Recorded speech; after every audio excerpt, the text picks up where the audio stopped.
Medvedev said in a Telegram post, he said that Russia will not export food to the detriment of its own market.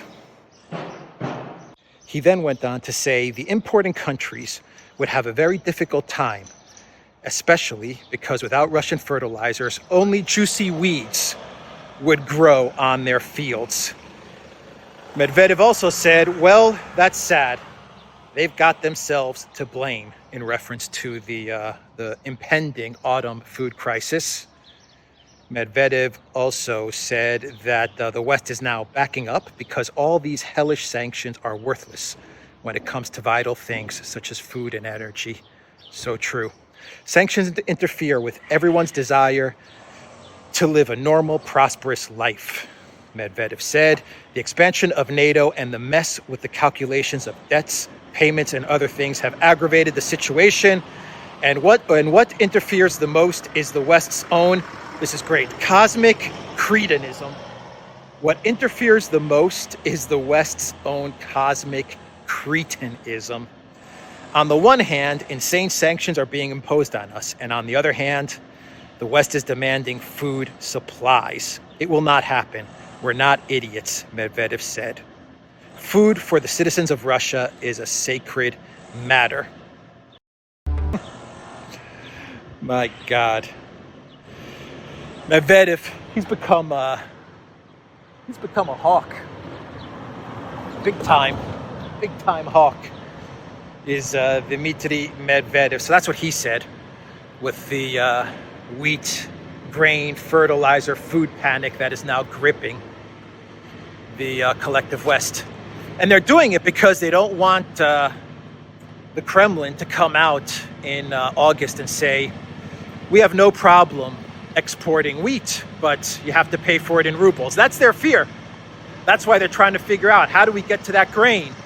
Should we lift sanctions on Belarus to move the grain out on railroads?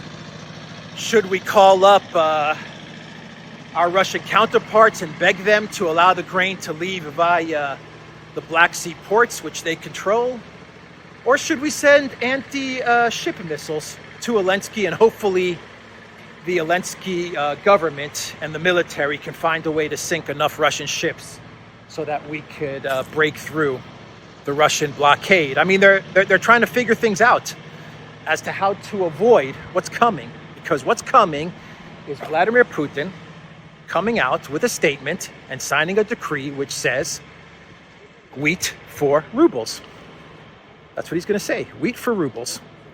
And we'll sell our wheat to friendly countries in a way that's comfortable for them.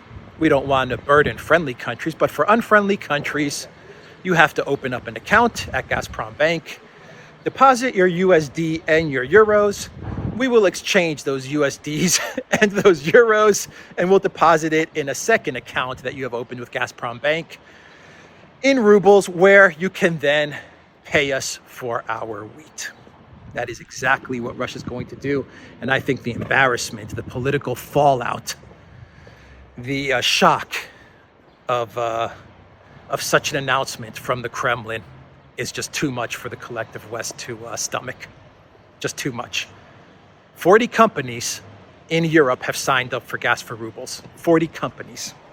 And they left Timmermans, he's like the vice commissioner or vice chairman of the European Union, whatever, one of those unelected kleptocrat, bureaucrat positions in the EU.